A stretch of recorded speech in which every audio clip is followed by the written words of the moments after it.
नमस्कार मित्रों, जीवन के रंग अरविंद के संग में एक बार फिर आपका स्वागत है।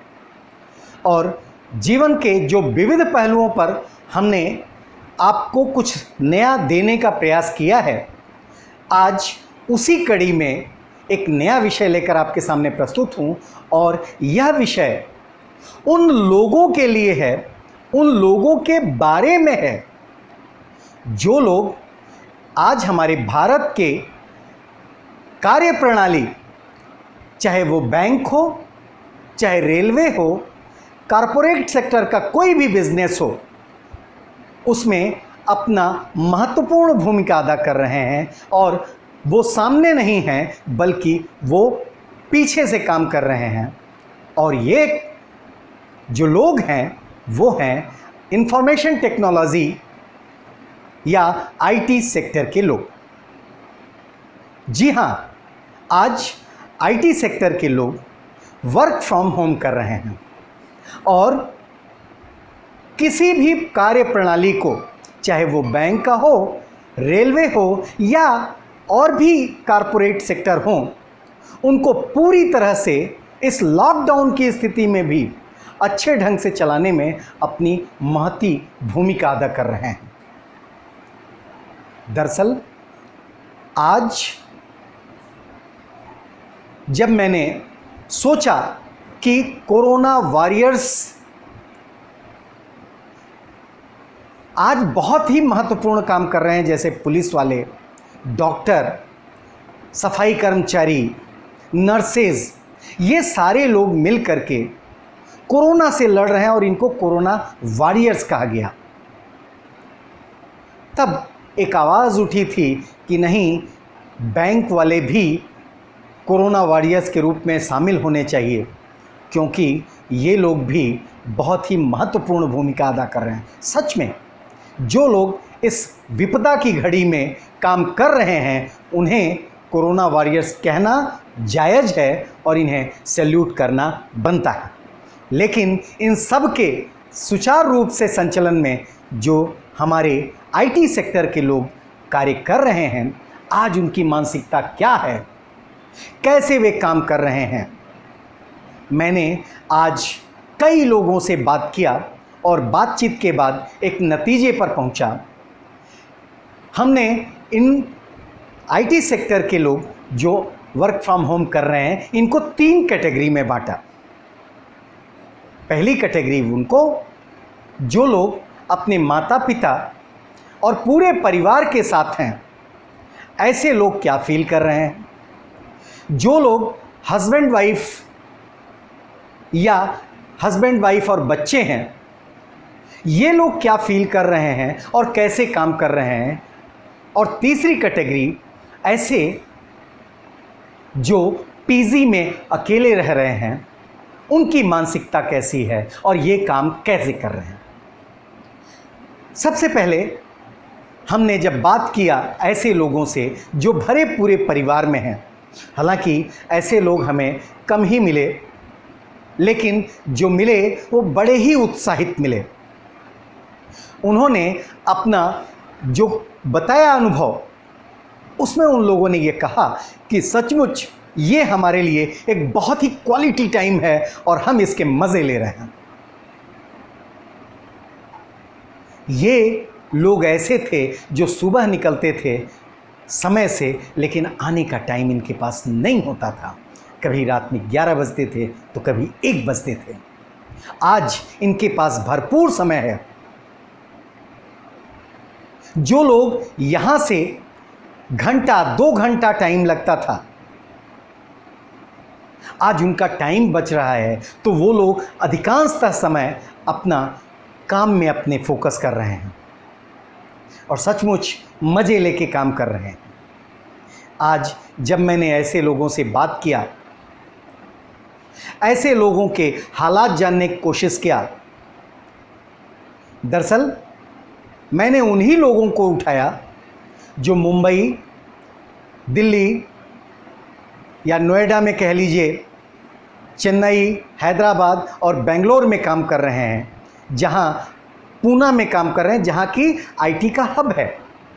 ऐसे लोगों से जब हमने बात किया तो सचमुच बहुत ही अलग अलग तरह का रिस्पॉन्स मिला। परिवार के बीच वाले जहां बहुत खुश थे कि बड़े शहरों में रहते हुए जो उनके घर से निकलने के बाद ये नहीं रहता था कि वो ऑफिस कितने बजे पहुंचेंगे, समय से पहुंचेंगे कि नहीं, 1 घंटा लगेगा, 2 घंटा लगेगा, जिनके लिए ट्रैफिक हेक्टिक बन गया था, आज आराम से बैठे घर में और काम कर रहे हैं। उन्होंने बताया कि हमारे टीम में जो लोग हैं वो लोग जितनी हमारी एक्सपेक्टेशन होती है उससे कहीं अधिक काम कर रहे हैं, क्योंकि ट्रैफिक का समय वो यहां पर लगा रहे हैं, घर में माँ बाप के साथ टाइम दे पा रहे हैं। अगर साथ में उनका परिवार है तो और भी अच्छे से दे रहे हैं। और हाँ, इतना ही नहीं, कंपनी का जो मैनेजिंग कमेटी है या जो मैनेजर्स हैं या जो मालिक हैं वो भी खुश हैं, क्योंकि उनको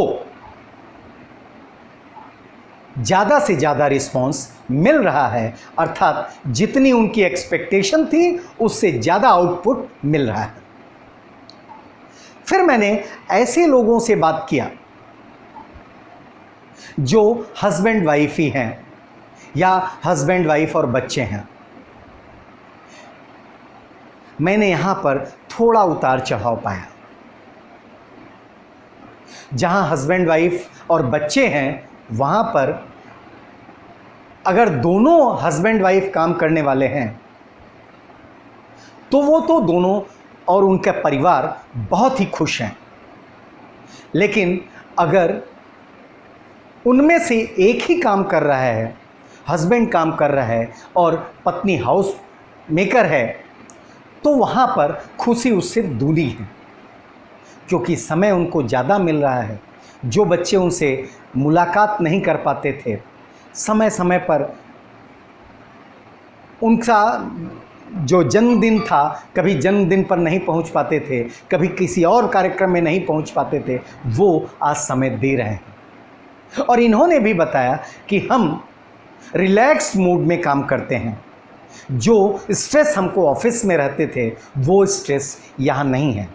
हालांकि ये अलग बात है कि जो ऑफिस का एनवायरनमेंट था वो यहाँ पर नहीं है, लेकिन आज जो यहाँ पर एनवायरनमेंट है उसमें हम आउटपुट ज़्यादा से ज़्यादा दे पा रहे हैं। कुछ ऐसे भी मिले जो हस्बैंड वाइफ दो ही हैं और दोनों ही आईटी सेक्टर में हैं, दोनों वर्क फ्रॉम होम कर रहे हैं। उनके साथ थोड़ी सी समस्या ज़रूर है।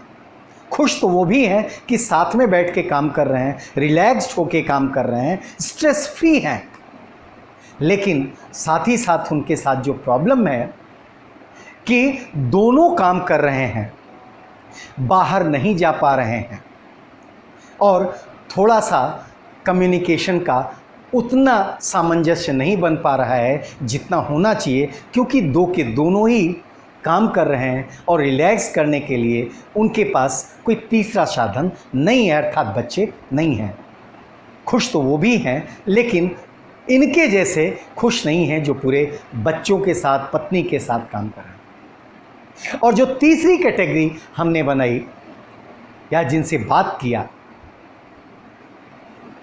कुछ पूना में थे, कुछ हैदराबाद में रुके हुए हैं, कुछ दिल्ली में हैं, जो लॉकडाउन के बाद जिनकी कंपनियों ने कहा कि आप शहर नहीं छोड़ेंगे और उन्होंने शहर नहीं छोड़ा, या यूँ कह लीजिए कि वो नहीं निकल पाए। उनकी दशा इन दो कैटेगरी से बिल्कुल अलग है। इनमें से काफ़ी तो इतना स्ट्रेस ले रहे हैं कि डिप्रेशन तक की स्थिति आ गई है। उसके पीछे कारण है कि वो पीजीज में रह रहे हैं। पीजी में रहते हुए उन्हें समय पर खाने पीने की सुविधा नहीं मिल पा रही है, कहीं बाहर जाने को नहीं मिल रहा है, जिस बिल्डिंग में रह रहे हैं वहाँ से निकलना ही मनाही है। दूध, खाना, राशन, नाश्ता पानी, इनके लिए सब एक समस्या बनी हुई है। मैंने दिल्ली के ऐसे ही एक आईटी के कर्मचारी से पूछा जो नोएडा में रहता है। उसने बताया कि सर, सचमुच हमारे साथ इतनी बड़ी प्रॉब्लम है कि रोड पे हम देखते हैं कि लोग खाना बांट रहे हैं और हमें कभी कभी ऐसा स्थिति आ जाती है कि हमें खाना नहीं मिलता और शर्म के मारे हम नीचे जा भी नहीं सकते, क्योंकि हम बड़ी सोसाइटीज़ में रहते हैं और हमारे पास पैसे भी हैं। जो हमारे पीजी के मालिक हैं, पहले तो हमको सुबह का नाश्ता, दोपहर का भोजन, शाम का नाश्ता, रात का भोजन देते थे, लेकिन आज स्थिति ये है कि कभी कभी दोपहर का भोजन नहीं मिलता, रात का सीधे मिलता है।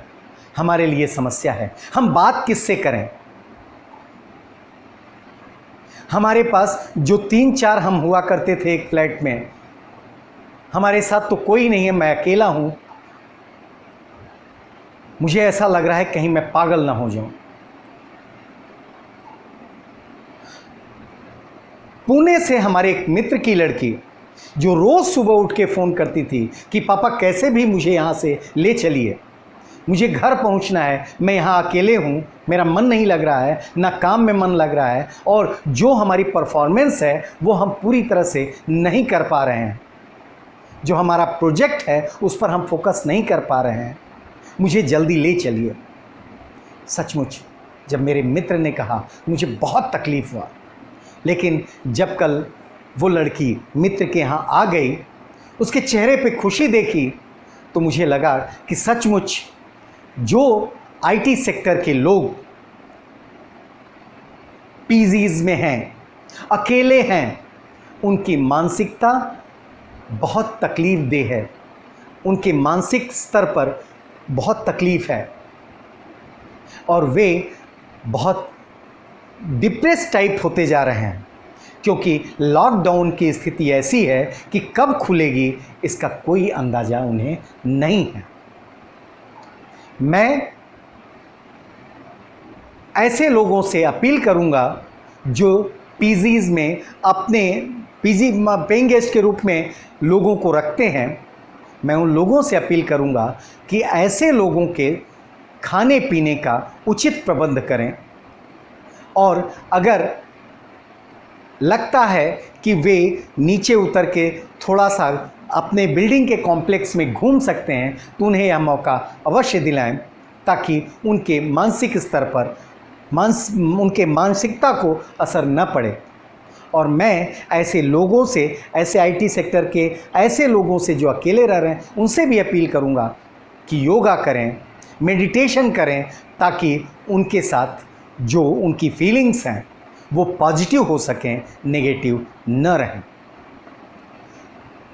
पूरे भारत के जितने भी संचार व्यवस्था के तहत चलने वाले कारपोरेट सेक्टर हों, बैंक हों या रेलवेज़ हों,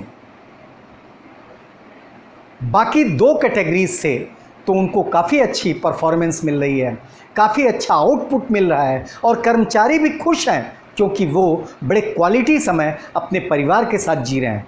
लेकिन उन कंपनियों को सोचना होगा जिनके कर्मचारी अकेले हैं, और मैं उन लोगों से भी कहूँगा जो दूसरों का ख्याल रखते हैं, चाहे वो समाज सेवी हो या सरकारी मशीनरी हो, कि ऐसे लोगों का भी पता लगाएं जो अकेले हैं, वो आईटी सेक्टर के हों या किसी और सेक्टर में हों, वर्क फ्रॉम होम कर रहे हैं, अकेले हैं, उनके साथ थोड़ी सी सहानुभूति ज़रूर दिखाएं, उनके लिए कुछ खाने पीने की व्यवस्था ज़रूर करें। बहुत बहुत धन्यवाद। अगले एपिसोड में एक बार हम आपसे फिर मुलाकात करेंगे, तब तक के लिए नमस्कार।